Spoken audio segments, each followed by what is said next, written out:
Nous vous l'annoncions, le président du Mali est en visite en Russie. Le général d'armée Assimi Goïta s'est donc entretenu avec son homologue, le président de la Fédération de Russie, Vladimir Poutine. Il nous revient donc qu'un nouveau souffle sera donné à la coopération entre les deux pays avec un regard particulier sur les secteurs des mines, de l'économie et de l'énergie.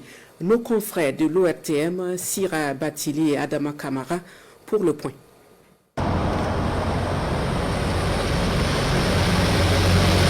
L'instant est historique. Vladimir Poutine et Assimi Goïta, main dans la main, c'est l'image d'une puissance mondiale et celle d'une Afrique qui se réveille, prenant la direction de sa pleine souveraineté dans ses prises de décision et ses choix de partenariat. La bienvenue souhaitée, le président de la Fédération de Russie, Vladimir Poutine, rappelle la coopération historique de plus de 60 ans qui lie le Mali à la Russie. Elle est juste revue et adaptée au contexte actuel. Cette visite officielle du président Goïta est qualifiée de grande portée au Kremlin. Nous avons établi les relations diplomatiques il y a 65 ans. Et pendant toutes ces années, nous avons continué la coopération. La Russie a préparé plus de 10 000 de spécialistes pour votre pays. Et je dois dire que ce travail humanitaire continue même aujourd'hui. Bien sûr, aujourd'hui, le monde est en échange permanent. Nous continuons les relations dans tous les domaines. Malheureusement, le chiffre d'affaires maintenant est assez modéré, mais il a une bonne tendance vers la croissance.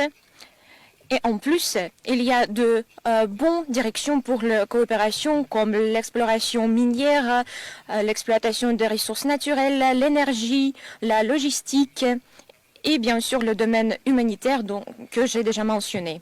Aujourd'hui, nous signons quelques documents, 3 documents, qui vont renforcer la base normative de nos relations. Le président de la transition, le général d'armée Assimi Goïta, dit être sur les traces du président Modibo Keïta et juge cette coopération fructueuse pour le Mali.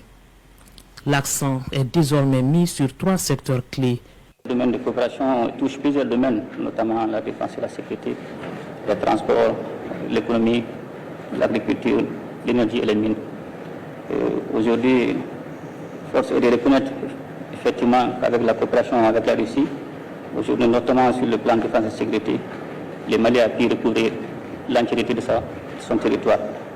Et cela montre la fiabilité et l'efficacité de la coopération avec la Fédération de Russie. Et je suis convaincu que cette visite officielle sera l'occasion davantage de renforcer nos liens de coopération. Après les échanges de points de vue des 2 chefs d'État, les délégations maliennes et russes ont passé en revue les secteurs à redéfinir avec de nouveaux axes de coopération sur le développement de l'énergie nucléaire ou encore la coopération commerciale, économique et scientifique.